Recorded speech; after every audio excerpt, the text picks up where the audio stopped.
بسم اللہ الرحمن الرحیم الحمد للہ رب العالمین والصلاة والسلام علی سید المرسلین اشرف الانبیاء والمرسلین خاتم النبیین وعلی آلہ واصحابہ اجمعین۔ محترم خواتین و حضرات، خشوع و خضوع کی فضیلت اور احادیث میں موجود ہے، ان کا مطالعہ ضروری ہے۔ فی الحال ہم قرآن کی تعلیمات پر اصرار کرتے ہوئے آپ کی خدمت میں نماز میں خشوع اور خضوع کے عنوان پر تھوڑی گفتگو کرتے ہیں۔ آج ذرا باریک بات کی گفتگو ہمارا عنوان ہے، وہ ہے نماز میں خشوع و خضوع کی اہمیت، مفہوم اور اسے حاصل کرنے کا طریقہ۔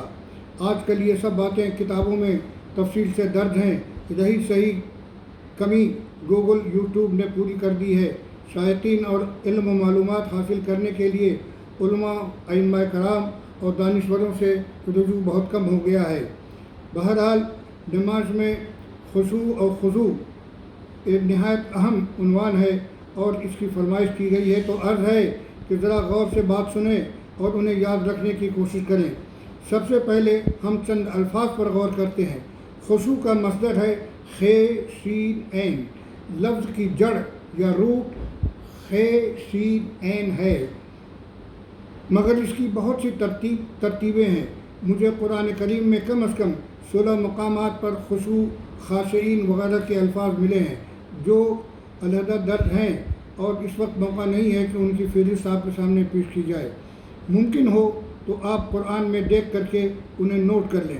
مزید یہ بھی یاد رکھیے کہ تمام چیزیں اس مختصر وقت میں نہیں بیان کی جا سکتی ہیں، لہذا چند اشارے آپ کی خدمت میں پیش کیے جائیں گے۔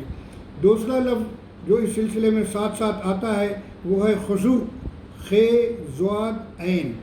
سورہ الشورى نمبر 20 کی آیت نمبر 5 میں آتا ہے، پھر الاحزاب 33 کی آیت نمبر 33 میں آتا ہے، یہ لفظ خضوع آتا ہے۔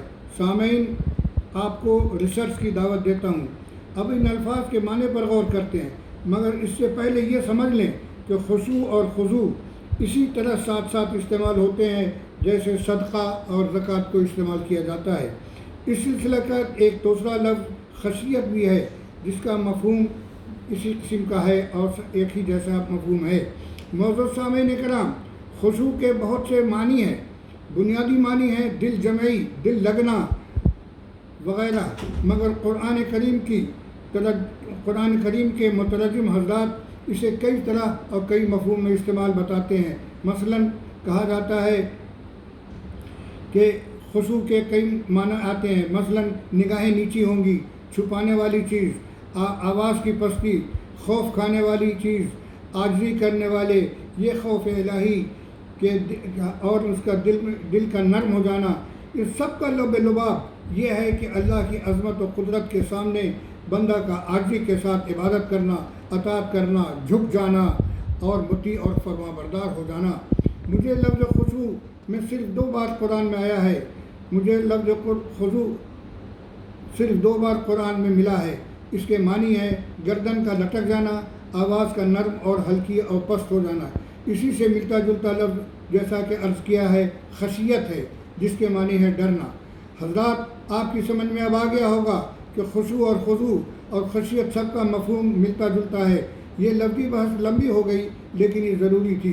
آخر میں اب مختصر کرتے ہوئے عرض کرتا ہوں کہ نماز میں خشوع و خضوع کے بارے میں سب سے پہلی بات تو یہ ہے کہ سورہ البقرہ کی آیت نمبر 45 میں اعلان ہے کہ نماز میں اور صبر میں خوف و خدا کا بڑا حصہ ہے، یعنی نماز میں خوف اور حاضر رہنا چاہیے لازماً۔ سورہ مومنون نمبر 23 کی آیت نمبر 2 میں کامیاب اور فلاحی کا تصور ہے کہ بندہ دنیا میں رہ کر اپنے رب کو راضی کر لے اور اس کے بدلے میں آخرت کی رحمت اور مغفرت حاصل کرے۔ خشوع سے مراد ہے قلب و جوارح، اعضاء کی یکسوئی اور انہماک اور نماز میں محو ہو جانا۔ قلبی یکسوئی یہ ہے کہ خیالات اور وسوسوں سے دل کو پاک اور محفوظ رکھا جائے۔ بندہ اپنے اعضاء اور قلب دونوں میں کو اللہ کے حوالے کر دے، بالوں سے، کپڑوں سے، ٹیلی فون سے، اور ان سب چیزوں سے چھیڑنا اور کھیلنا یہ نماز کی خشیت کے خلاف ہے۔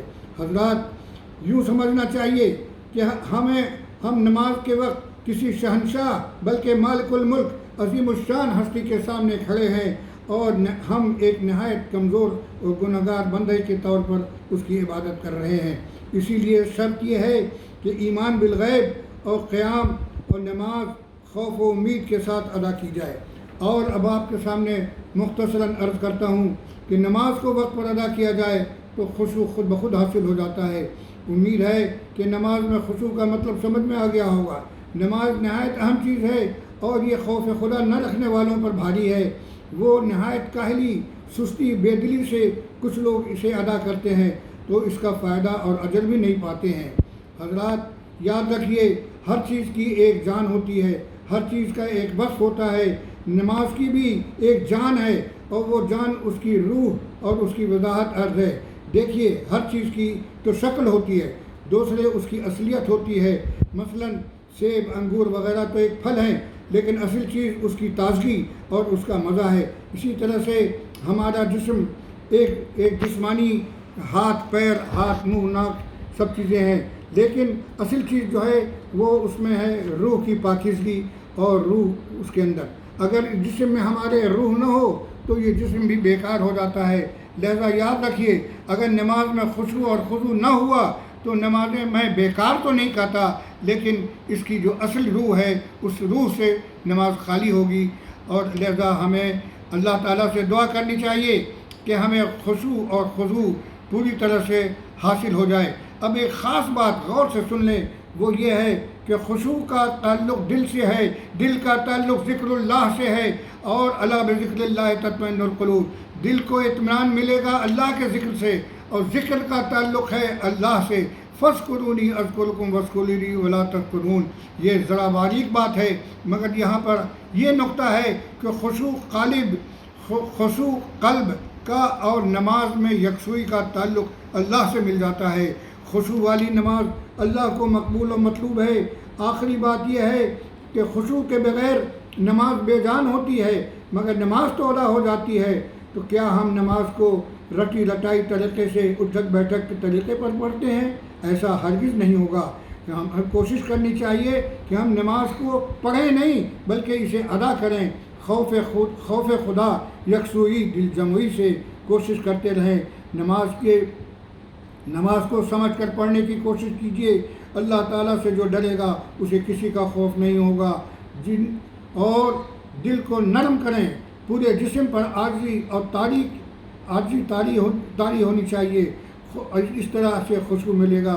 محترم خواتین و حضرات، آخر اگر خشوع کا مزہ لینا ہے تو رات کو عشاء کے بعد سو کر فجر سے پہلے اٹھ کر چند رکعت تہجد کی نماز پڑھیں، اور پھر دیکھیں کہ 40 دن کی نماز کے بعد آپ کے اندر نمازوں میں خشوع ہو جائے گا۔ اللہ تعالیٰ ہمیں اور آپ کو عمل کی توفیق عطا فرمائے۔ میں ہوں آپ کا طالب دعا ڈاکٹر محمد عبد الرحمن صدیقی، ولد محمد نعمت اللہ صدیقی، چیئرمین انٹرنیشنل مسلم سینٹر جاپان۔